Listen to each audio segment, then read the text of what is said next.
podcast version of Your Program is Your Ticket. My name is Sean Chandler, and I will be your host.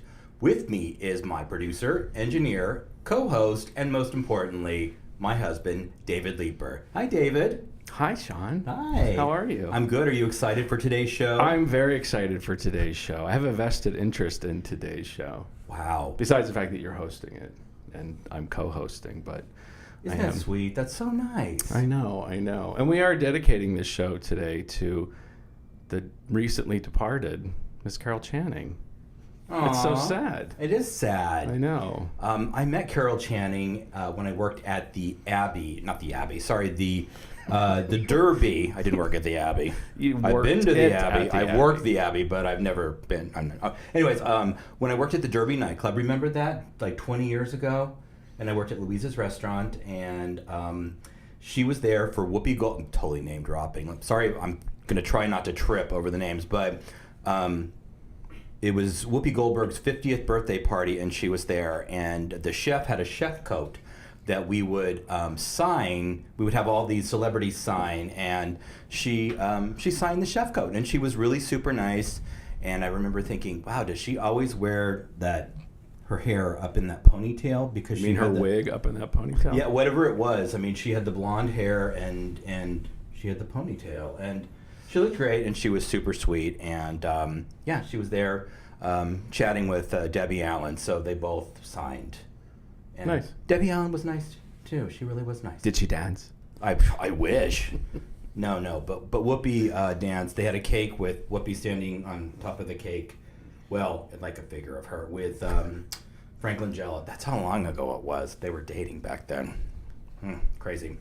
Anyways, we hope that you all had a great holiday season. David and I had a very mellow holiday season. We kind of just sat around and spent it in New York. But if you're going to spend the holiday season at home, New York is a great place to be. We usually travel, but this year we didn't. And you know what I got for Christmas? What? A cold. Yeah, that was lovely. Thank you. Which I think I gave to you. I'm very sorry about that, but because I think I had it first. But I actually did travel. I went to Chicago to work with my collaborator, Leo Schwartz, on one of our musicals, and for just a couple of days. And I actually saw the Goodman production of A Christmas Carol. I had never, ever seen A Christmas Carol live on stage, and I've always wanted to. Remember, we lived in Southern California, and they always had, I didn't mean to say it like that. Remember, they always had a production at South Coast Repertory Theater, which is in Costa Mesa in Orange County, but it was always sold out. So anyways, Goodman does one every year. I saw it. It was great. It was really, really fun. And an observation about A Christmas Carol, it's a ghost story, and so I don't know. I mean, I think they market it for kids, but there are a lot of ghosts, and there was some high-tech stuff going on in this show. And I was sitting there about a quarter of the way through when Jacob Marley, is it Jacob Marley? I always want to call him Bob Marley, but we know it's that's not. I wish it was Bob Marley, because that would be a show. Then he'd see that would be a show I could get behind. Bob Marley's Christmas Carol. I bet it's out there. Anyways, Jacob Marley comes out, and they do this really big reveal, and it's kind of scary. And I'm sitting in the front row, and I can hear this child screaming bloody murder at the reveal of Jacob Marley. And so I'm thinking maybe there is an age limit. So until then, just see what is it, Scrooge McDuck?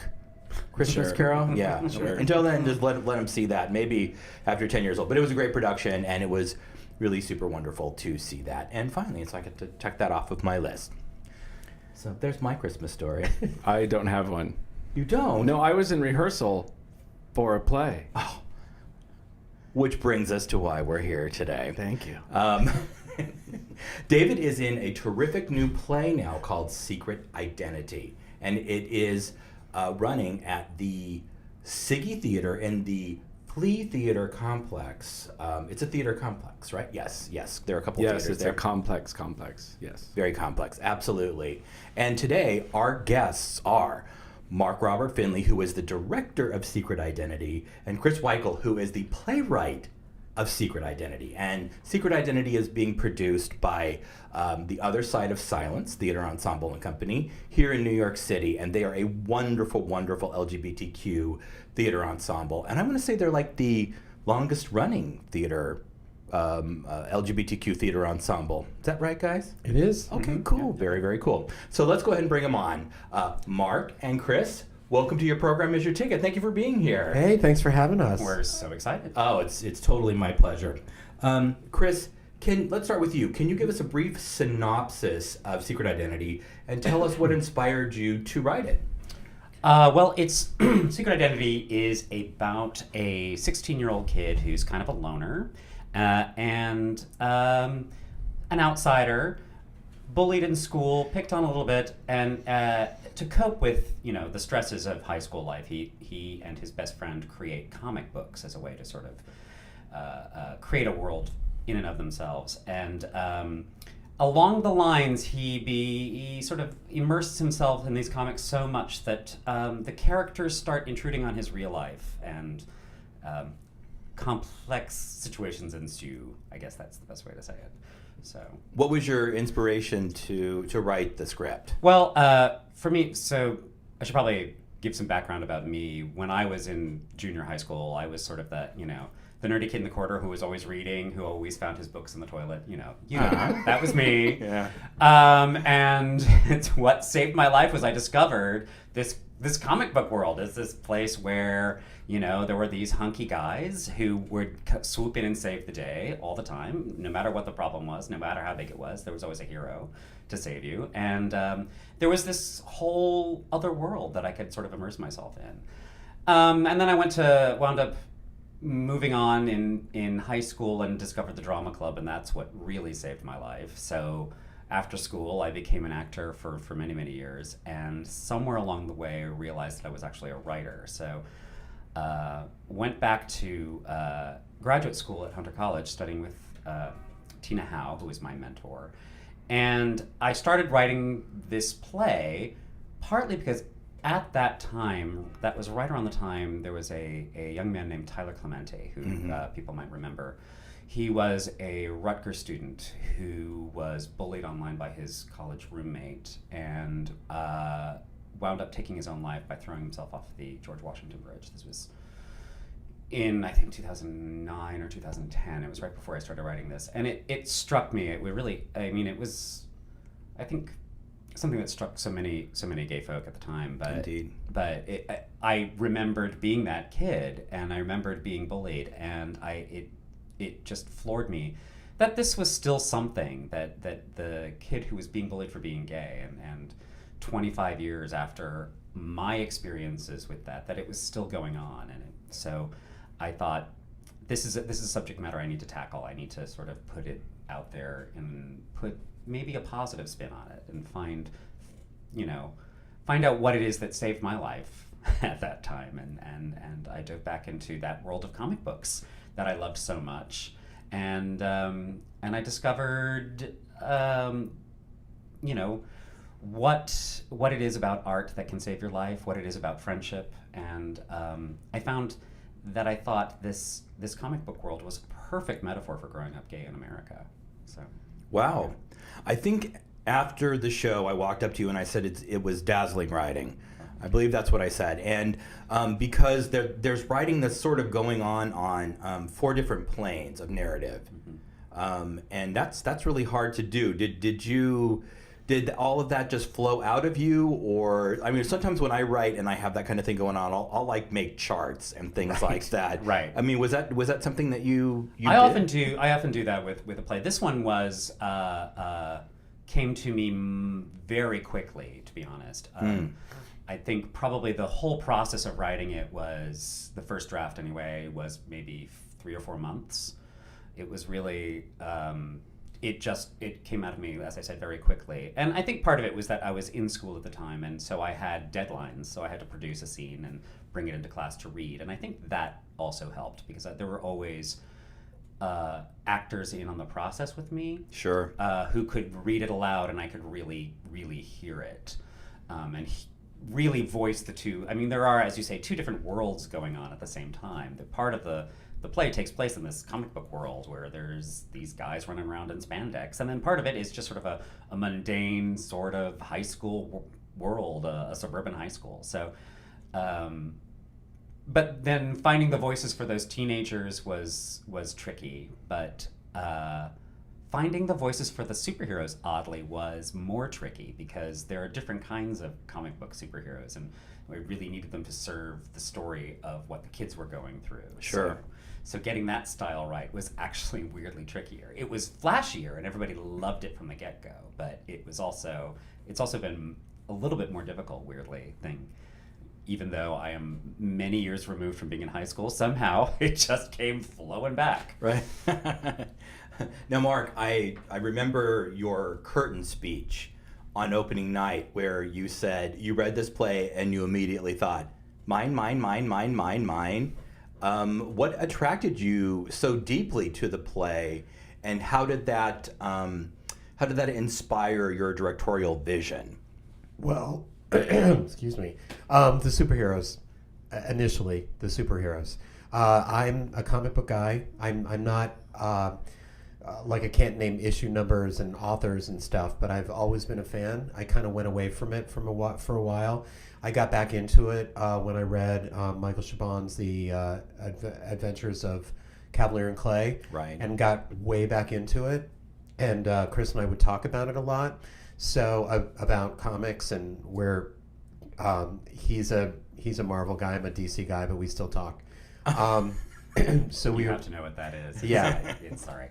But so when he showed me this, the initial attraction was the superheroes and how seamlessly they blended in and out of the real world of the play, and how it wasn't preachy at all. They just kind of it evolves into what it is, kind of very, very naturally.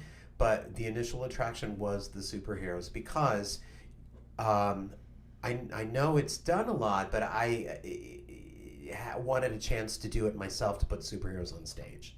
Oh. And I wanted a good story to do that with, and a story that resonated with me personally. And the bullying, the kid questioning, the being an outsider at school thing, I really related to, and so I really wanted to make it happen. Straight up, full disclosure, the thing that really sold me to it, this might be a little bit of a spoiler, so you might want to cut this part out, is the kiss. I've never seen that before in anything, where the kid kisses the superhero. Wow. That doesn't happen. And I mean, that really sold it to me, when the two worlds really come together in that way. And what comes out of that, I was like, the back of my head exploded. Wow. I was like, yeah, I really want to be a part of making this happen. And so the short answer is the superheroes and the kiss. And how did you go about creating your physical vision of the show? Teamwork, absolutely. That's the big challenge of it. Was I feel really blessed to be working with everybody on this team. The lighting designer just got it. The set designer just got it, and a little bit more than me. I mean, I when I see it in my head, I'm used to working with no money. So right. I see things very minimally, and the things that we put on stage are chosen specifically, and that's going to be the focus. When the set designer showed me the renderings of the set, and it wasn't sketches or creating the void. It wasn't a black box with different things around it. It was a full-on set. I was like, well, instinctually I like it, but I can't tell you why. So I had to come to that. I love the fact that he visually saw the two worlds coming together. That pushed me into going, okay, how do I use what he did and bring it into what I'm thinking? And we ended up using parts of that set to really kind of illuminate the two-dimensional world of the flat comic book. And then when we make a choice that the two worlds meld, we come out of that part and it's a scenic element. It's not something that we have to imagine. You know, it's something that we do with the set and with the lights and with the amazing sound designer. I mean, all of these guys. So yeah. Did I answer the question? I just felt like I talked a lot. No, you absolutely Okay. did answer the question. And isn't it insane when we're approaching a project, especially when we don't have, you know, Broadway money and sometimes off Broadway money, we have to think so scaled down. And then these wonderful, incredible artists take that and they use their imagination to make something that's on the level of I want to say genius. I mean, you look at it and you think, how did you come up with this? Well, I had to make this work, and sometimes it's moving beyond what you have into what you can actually invent. Right. And the thing that I felt with this show in just reading it is, I mean, I kind of, when we were talking about it in the initial stages, knowing that we didn't have $1 million budget, we kind of referred to the script as the wish list. You know, yeah. What can we have? What do we need? So the challenge was really finding what we can show and not compromise the integrity of the story, and what we don't need to show. Mm-hmm. Because, like, if the script says he flies away, all right, great. Which it does in a couple places. Yeah. I have not helped Mark very much with this. He's No, but that's what turned me on. When I read it, was like, he flies, how can I make that happen? And being realistic about it. It's like, if a guy flies off stage, that's what you're thinking about. You're forgetting the 2 minutes before him flying off. So do I really want to show that? Do we need it? You know? Well, and No. what's great is the look of it, between the lighting and the sound and the way it's choreographed and directed. And that theater is perfect because it's a very long stage. It looks like a comic strip. Right. So it works brilliantly when, you know, you do the little, like the flying off, you know, sound effect, simple action, and it works. It Well, and I have to say, completely sells. when we first saw that space, the Siggy, because we became anchor partners with the Flea about a year ago, so we do 2 productions a year at the Flea. And when I first saw that space, I immediately saw our first production there, but I also saw my play there. I said, I see Secret Identity in this space. And I didn't. Yeah. I didn't. Nobody else did. I was like, nope, I can see it here. I see it upstairs, which is a 90-seat thrust theater. with big fly space. Yeah. And I said, nope, I think I see it here. And I knew Mark Finley could do it. I knew he was the guy to do it. So. You know, that's interesting because, David, is the upstairs theater where we saw your epic players, your good man Charlie Brown? Yeah. I think that's, what it was. yeah. That was it.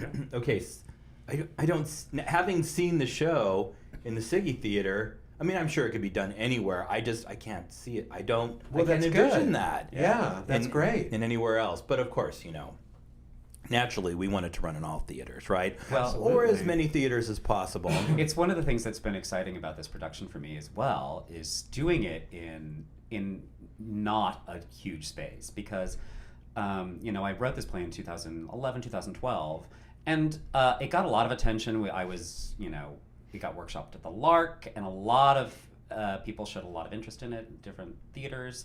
I send it out. They say, "This is great. What else do you have?" Because they saw a cast of 10 and 18 different locations, Right, and yeah. characters that fly, And one female. and one female, exactly, which is bad on me. But still, nobody wanted to do it because they thought it was too big. And part of me wanted to do this production to sort of prove to them, no, you can do it, scale down, you can do it in a small space, and it is just as effective, if not more, I think. Yeah, because you have to focus on story. Right.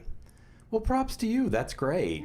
Yeah, it can be a little disheartening when like you put it out there and everyone's, I'm in love with this, and then it's crickets after that, or give us something else. So good for you. And if you're one of those people and you're watching this Vodcast, which I hope you are. I have to say, this is done like 1,000,000%. I mean, it's so wonderful. So, And that Coach Bachman. Oh, really? It really ties it all together. Wow, I was like just gonna start talking about Were the you? cast. I felt like we was. weren't going to get there. No. Okay. Full disclosure, David is one of the cast members in the play. He plays Coach Bachman. And David, tell us about Coach Bachman. I don't need to tell you about Coach Bachman. All that we have such that. It's such a wonderful cast. It's a great group of people, and what's great is that everybody in that group is wonderful, and they're so fun to work with. We've had such a great time. There isn't a jerk, and which leads me to believe that I'm the jerk. That I must be the asshole in the room, and nobody has the balls to tell me. That's what I'm thinking. But no, everyone's great, and it's a great, and all the parts are very unique. I think as an actor, they're really unique, fun takes on, especially the younger characters. You know, they on the surface seem, you know, like our stock characters of the jock and the this and the that, but they're really not. And the people that are doing it are bringing so much more to it that just really elevate the play in a way that I think is really spectacular. And our superheroes are awesome. Oh, they're just great. Yeah. I agree. One of the things I kept saying to the cast afterwards at the opening night party was everyone has the proper tone for their character. They all know the reason why they're in this play, why that character is in this story, and they commit to it 1,000%. And is that something that, Mark, that you pushed for, or did they just bring that? They really just kind of brought that. Again, we got really lucky on casting, and there were some last minute, changes. Yeah. But they worked out great. I mean, well, you remember in the initial casting session, that's not the way you wrote JT. No, not at all. Not at all. But this actor sold us on it. But the actor came in and sold it, and I was like, this really makes sense to me, that it's this kind of person, not the other kind of person, it's in a weird way, although it's not necessarily written that way, it feels like an ensemble piece, even though it separates much more than an ensemble piece, because like in most ensemble pieces, it's like things kind of flow into the next. They're hard to separate for rehearsals because everybody's in everything. Right. Yeah. But this is not like that. It's filmic the way it's written, but it doesn't feel segmented like that. That I will take credit for, because I don't like blackouts, and I don't like turning the lights off, because I think that gives the audience a chance. It breaks the spell, essentially. Gives the audience a chance to step back. And I didn't want them to do that. Like in Act 2, JT is not written this way, but he's staged. He only leaves stage twice, really briefly, to change clothes. Because I wanted the audience to see him in his predicament. I didn't want them to get a break and then think about it. Right. I think that also helps the momentum of the show kind of snowball into that last scene. There was a tremendous lyricism to the narrative that was brought by the writing and by the directing. And I think that feels like, to me, what you're referencing. It felt like it had such a nice flow to it, and there are a lot of scenes that are back to back with each other, and oftentimes it's like I said, it's the show for me felt like it was referencing like 4 different planes of, if not worlds, if you will, then levels of relationship and places. Like the bedroom meant family, and then school meant something else, and so I I just felt like that was really seamless. And I know that comes from the two of you working together. Well, also scenically, I mean, the way that's set kind of, you look at it first and then it just kind of blends into where it is. Right. And it's not specifically where it is, and yet it's just visually right. Yeah. You know? Yeah, it's absolutely, everybody is on the same page, and Right. that's a real gift. Well, it's interesting that you say that about how it all, how it flows, which is fascinating to me because for the first third of the play, there are two different worlds that don't relate to each other at all. The characters don't talk to each other. They don't. They exist completely differently. There's this fictional comic book world, and then there's the real world. And that's a credit to Mark that he's made those transitions between the worlds somewhat porous, and then later in the play they become very porous. So I owe a lot to Mark, I think. Some of the things you said, when did the actors come with that? And he's being very modest and said, yeah, of course they did. But it was interesting to juggle. There's also not just two different worlds, but two different tones. Yeah. The superheroes have a very different, almost a different acting style than the other characters, and to keep those separate for a while and yet feel part of a whole is a very tricky thing, particularly for such young actors. All of our actors are, I mean, I think they're not high school age, but they're very young. Some of them are still teenagers. Yeah. Let's just say at the opening night party, not all of them could drink. It's interesting, too, that you mentioned that two different worlds, because I've been lucky enough to work with Chris on a number of projects. I was saying to him at the opening night, I'm like, do you remember when we worked on Gareth and Lynette, which was play that, when was that? Oh, God. 95? That was, yeah. It was a long time ago. Was... But I love working with him, and he says he loves working with me.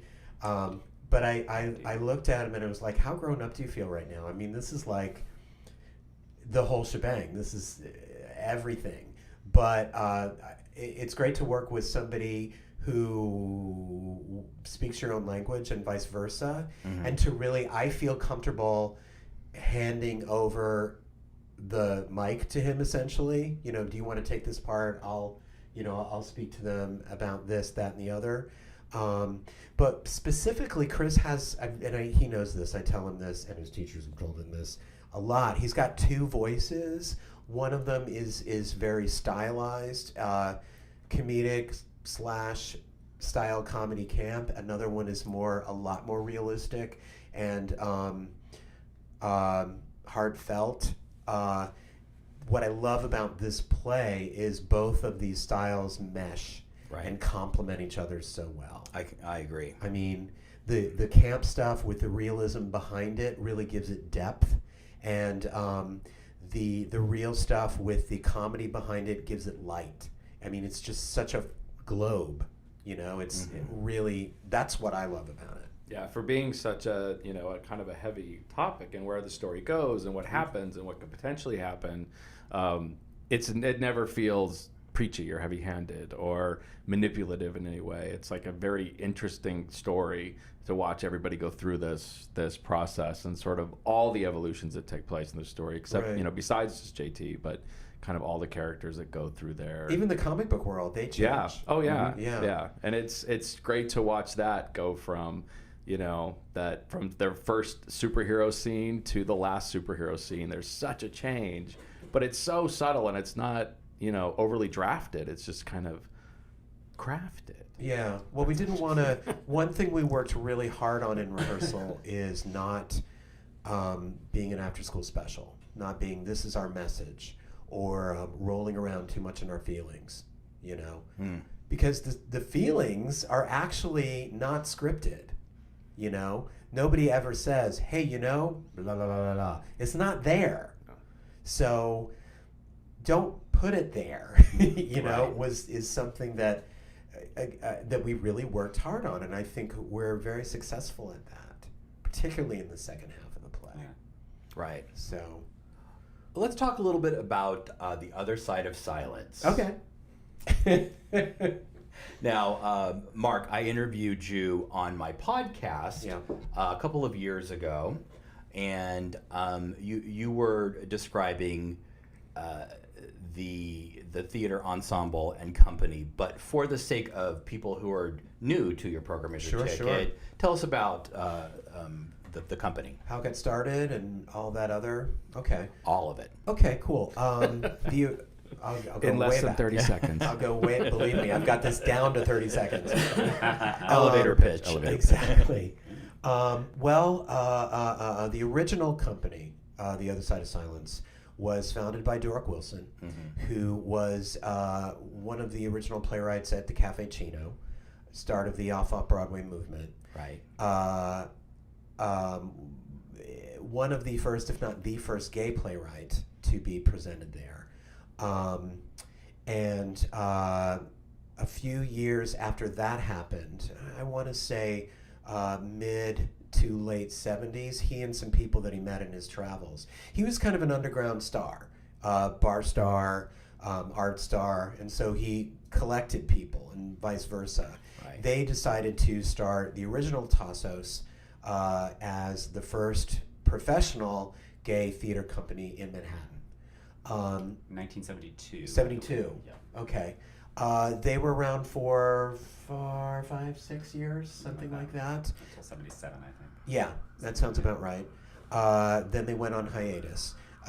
Dork moved out to LA, came back, and then around the turn of this century, he met Barry Childs, and then he met me and decided to revive the company.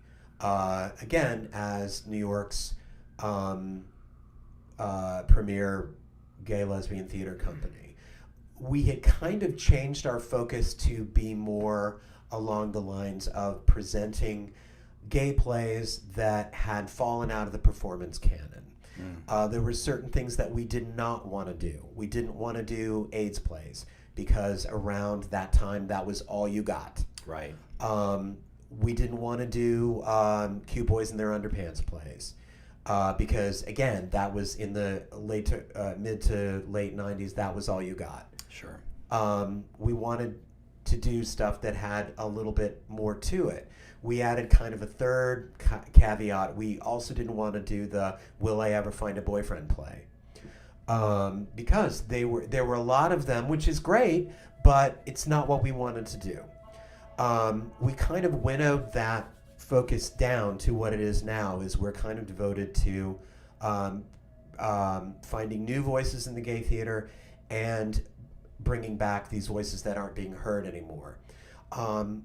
I like to really kind of focus the aim of our company into telling gay stories that aren't going to be told anywhere else. Because in our reality, gay theater, it's not the same as it was in 1975. It's not the same as it was in 1995. You know, you've got the prom. You've got, Head over heels. Yeah, you've got Absolutely. gay and trans stories being told with a lot more frequency. Falsettos has been revived, so it's been done twice in my generation. Right. So it's not as unheard of. But we wanted to focus on stuff that isn't going to be told in the mainstream that readily, Right. The last play we did, Waiting for Giovanni, most likely you're not going to see that on Broadway. Possibly off, hopefully, but you're not going to see that on Broadway unless, Billy Porter decides he wants to do it. Well, one of the reasons we got lucky enough to do it, because it's a fantastic play by Jewel Gomez, was that other theaters kind of took a pass. Right. We said, well, same thing with yours. we'll do it. Yeah. Yeah. So again, and with all the stuff that's happening on non-network television, you get a lot more diverse stories. But again, I kind of wanted to focus on stuff that's off the beaten track in a good way, not your standard old man falling in love with a hustler, why doesn't he love me? Or, two girls, let's let's marry men and have an affair that nobody knows about, and yet we're the best friends. You know, we've seen it. You know, am I talking myself into circles? No, you're not. Okay, good. No. That's Hearing kind all of of what we're looking for, and you know, we're always looking. We're always looking. There's a play that I've been wanting to do forever. Hopefully, we'll get to do it soon. I want to do Ballast because it focuses on the trans experience, and again, it's been read a lot, and hasn't been done in New York. I'd love for it to be us, you know. Well, good We'll for see. you. I mean, that's terrific. Yeah. You know, So that's really what we're about these days. So we're so happy to be at the Flea. It's working out really well so far. The way our another goal for me as an artistic director was to go from being kind of a theater group and a theater collective into a functioning company, with a home, with a season, with a board, with an audience, primarily, you know. And we've been around. This iteration of TOSOS has been around since 2001. We have been keeping it together, but things have really changed in the last 3 or 4 years. We have a producing board now. We've developed this relationship with the Flea, and right now we're looking at doing 2 main stages a year, a season of readings in which we find our productions. That's not the hard and fast rule, but that's usually where our productions come from. And we're also doing outreach projects. Like, for instance, this year, it being World Pride, we've been asked to open up World Pride by the Stonewall, at the Stonewall, with a concert reading of Doric Wilson's play Street Theater, which is about the Stonewall riots. And we're looking at doing a kind of outreach program with that, taking that, whatever we boil down to doing at the Stonewall, doing kind of a mini tour of it to community centers and schools, because I've always wanted that show to go on the road. Now that we've done it so often in New York, why don't we bring it to an audience that might not have the opportunity to come to New York? Traditionally, we produced it at the Eagle. Why don't we produce it for people who aren't likely to go to the Eagle for one reason or another?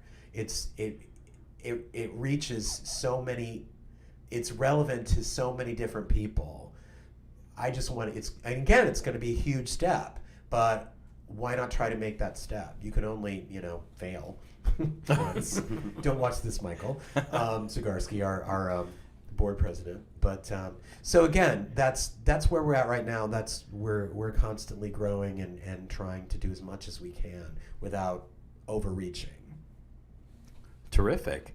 Well, we've got to wrap it up. Okay. But before we do, can each one of you tell me what you hope audiences will get out of Secret Identity?